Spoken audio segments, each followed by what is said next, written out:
Hey, what's up? Welcome back to another video here on Free Will Photos. Today, what we're going to do is go ahead and edit some flowers from the Cherry Blossom Festival down in Washington, D.C. If you went to the Cherry Blossom Festival, let me know in the comments section. It was very crowded, and it is very possible that we walked past each other. So I'm going to go ahead and take this image right here. Let me just make it a little bit larger so you can see what we're working on. And what I like to do, I'm in the catalog over here in Luminar Neo, which is a little bit of a break from On1 Photo Raw, but I'm just going to click and drag and then drop this into the HDR section. I really enjoy working this way. It's probably not the most technically savvy way of working, but it's a ton of fun, so I do it anyway. So I'm just going to go ahead and hit merge with a single image. And this is going to look over the image and then it's going to generate it into this folder right here. So I'm just going to click, drag, and then drop this back into the folder that it belongs. Now I have the image inside of my edit folder, and you can kind of see, let me see, can I make these larger? Let's go with large. There we go. And maybe largest will be better. All right, so side by side, you can see that the HDR version of this image is a lot brighter than the darker version. So that's all that I really wanted to do, was get an initial edit. It's no longer a raw file, so you do lose that capability, but it's still fun. I'm going to go ahead and start with a preset on this image, and I'm not quite sure what preset I want to go with, if I could just speak. So let's try easy landscapes. And I think that it's really good that Luminar gives you these categories with names and things of that sort. But I personally like to just ignore the name and think more so like, what do I want the preset to do to the image? And when I hover over long exposure, I really like how it brings out the contrast. It's not very flattering to the cherry blossom overall, but I really do like what it's doing here. And then sunset looks really nice. Now this is a beautiful like a more muted toned image, which I really enjoy. Clean light, not so much. And I'm not a fan of this Norscape. Forest Stream isn't terrible, and I like how fast these previews pop up. Yeah, Forestscape isn't terrible. And then Snowfall, I probably wouldn't go with. So it's really between sunset and I think long exposure. So I'm going to start with sunset. And before I do, let me just go ahead. I'm going to go back to the catalog. I'm going to right click on the image and I'm going to create a virtual copy. Now I can use a keyboard shortcut of Command and comma. And for those of you who may not be familiar with virtual copies, it's essentially just a copy that I can try different looks on. And that's what I'm going to do here. So I'm going to go ahead and click on the first one, open up the presets again, drop that long exposure on there. And then I'm going to jump back into the catalog, click on the other image. We're going to jump into presets again, and I'm going to drop the sunset on here. So now I have two images that I can start kind of working with. So I'm going to start with this one here, which is the one with the sunset, which I really do, now that I'm seeing them, I think I like this the most. So I'm going to go ahead and click on edit. And the cool thing about presets is it is just a starting point. All right. You do not have to end with a preset, although I probably could finish with that preset and it would all be good. But let's take a look at what this preset is doing to the image. I'm going to go ahead and click on edits, and it looks like it's adding some fog. So let's turn that off, and it's just adding it to the top, which I actually kind of like. This image doesn't need fog, but hey, it works. And this is one of the cool things about using presets. You're not always going to get the same look that you would expect to get, because it's going to try something like, I don't even think I would have thought to put the atmosphere AI onto this image, but it is also adding a vignette. So if I turn this off, turn it back on, it's a very light vignette. May not even be coming up on the YouTube compression. So I'm just going to go ahead and pull this down a little bit more so you can see there is a vignette on here, but I really like what it's doing. The subject is in the center of the frame.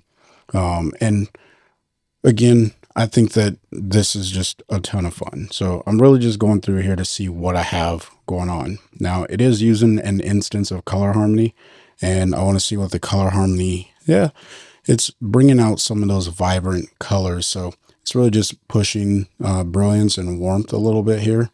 There's nothing in color contrast, nothing in the split color warmth, and I doubt that there's anything in the shadows, highlights, and midtones for the color balance. Now, color harmony is an amazing tool all to its own right. I may have to do a dedicated video for that, but today I'm really just having fun, getting some quick edits so I can have something to post to my Vero account a little bit later today.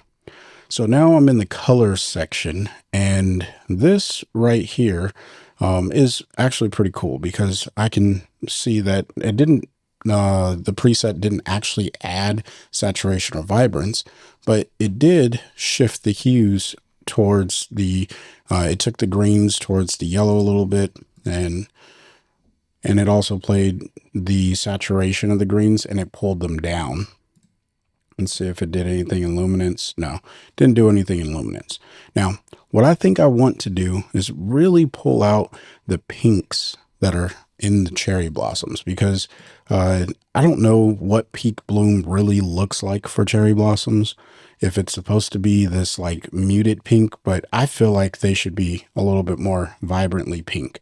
So what I'm going to do is come down to the magenta, and I'm going to push magentas. And hopefully, yeah, that's definitely shifting those a little bit. And I'm pushing the magentas more towards the reds. And then I'm also going to push the reds more towards magentas. So we're getting a little bit more cohesive colors. Then I'm going to come to saturation. I'm going to push up on my reds, and that should bring back some of that color in the reds there. And then also pushing up on the magentas.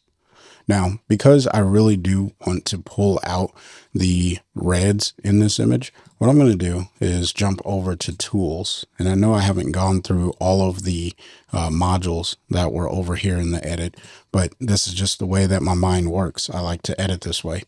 I'm going to come to color, and I'm going to create a mask, and I'm going to do this based off of the color mask. And that's specifically because I only want to modify that red pink hue.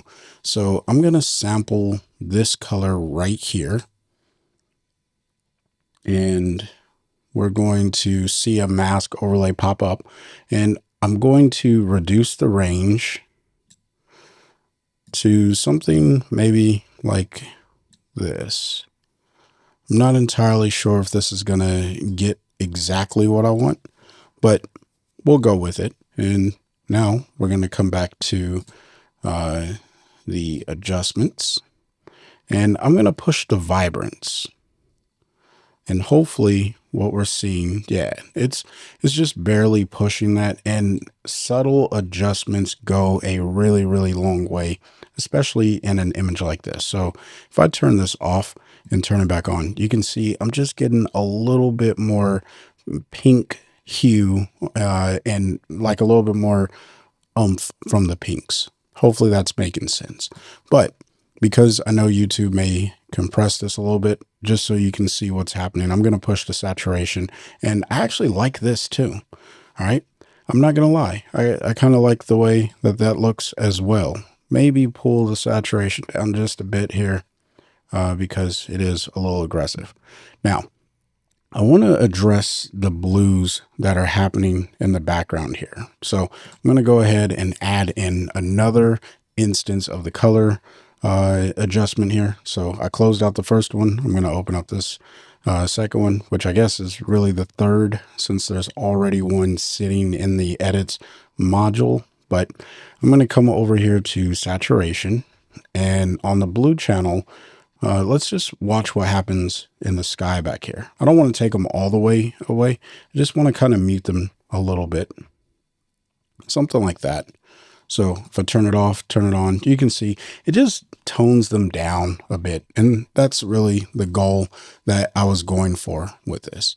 So what I'm noticing now is I think the image needs a little bit more brightness overall. It seems a little dark for something that I personally believe should be a little bit brighter. So I'm going to click on develop, and I'm going to open shadows first just to see what that does. Yeah, that helps out a little bit. Something like that. And then I'm going to come down to color. And this is one of the things that I see Jim Nix do quite often when he's working inside of Luminar Neo. And whenever he increases the brightness of the image, he pushes the temperature just a little bit. And I think that that's always a good thought process. Now, I'm not going to push it a whole lot. I'm just going to push it a little bit because I think that a little warmth is very much worthwhile. Now, I personally don't care for this over the entire image. And one of the awesome things about working in a program like Luminar is we get access to masks. So I'm just going to go ahead and hit the masking option here and click on linear gradient. And I'm going to drag this gradient over like so.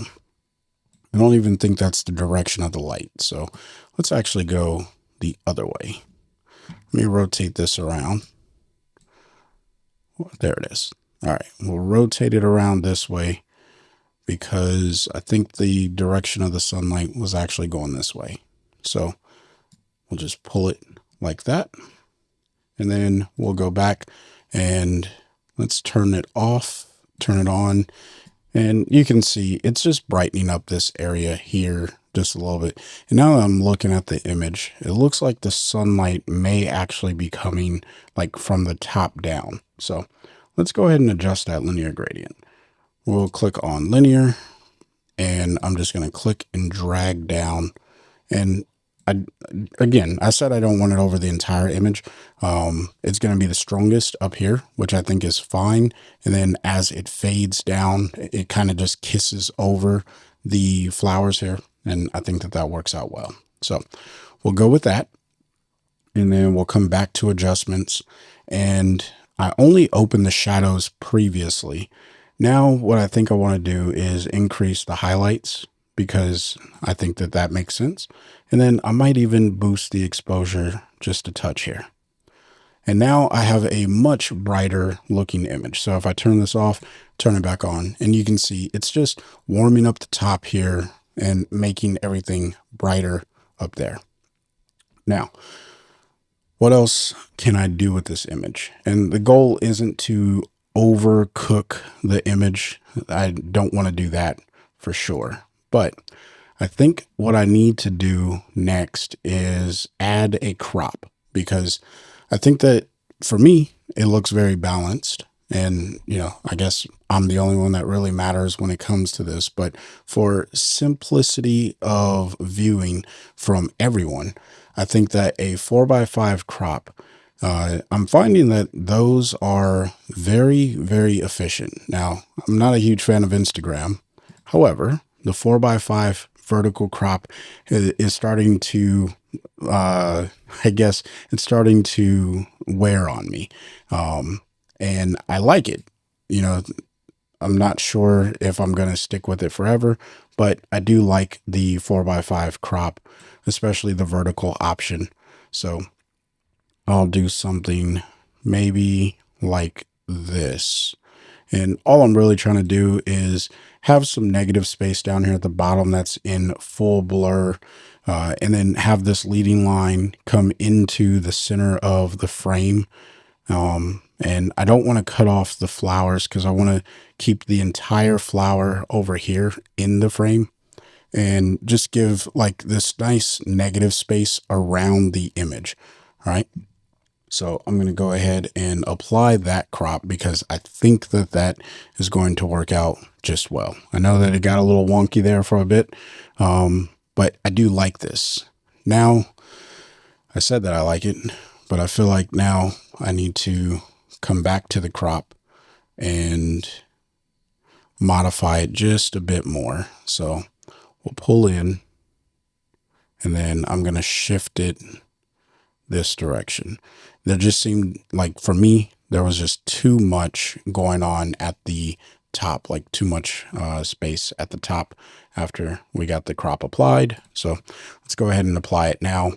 And yeah, I like this a little bit more. You let me know what your thoughts are in the comment section below. And now the last thing that I think I need to do is, these greens are a tad bit distracting down here. So what I'm going to do is actually mute them. And I'm going to do that with another color adjustment. I'm going to grab a mask, linear gradient, and I'm just going to pull up right around here. And then I'm going to take a brush and I'm going to erase in this area over here, because I don't want to impact any greens that may be in my flowers. I only really want to impact the greens that are in this background, and those greens don't really bother me all that much. So that's how I'm going to modify that. And then I'm going to come over to the luminance for my greens. I'm going to pull them down, make them a little bit darker, and then also the yellows, make those a little bit darker. And it looks like I need to pull the saturation down in the yellows and in the greens. And then I may even pull down vibrance overall down there.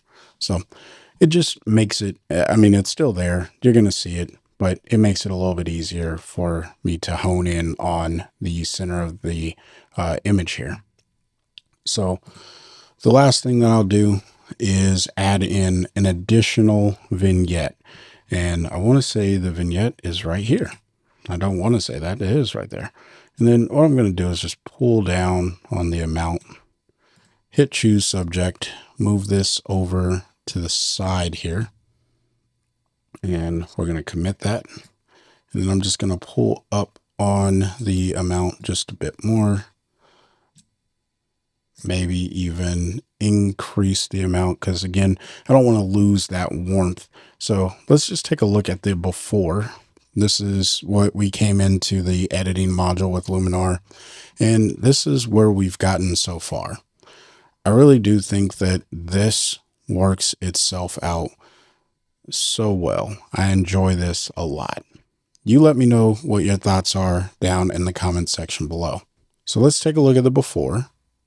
This is what we came into the editing module with, and here's where we've gotten so far. And you can tell the effect stack, this is just how I work. I put effects on my image. I want to know how many effects, when you're using Luminar Neo, do you add to your images. Now, if you want to pick up a copy of Luminar Neo and save a little bit of money in the process, consider using my coupon code. I do make a small commission off of everyone who uses it, but that's at no extra cost to you. It's a win-win. You save some money, I earn a commission to keep pouring into this channel. If you want to learn more about Luminar Neo, then consider the video that's popping up on screen now. Until next time, I want you to stay inspired and keep creating. Peace.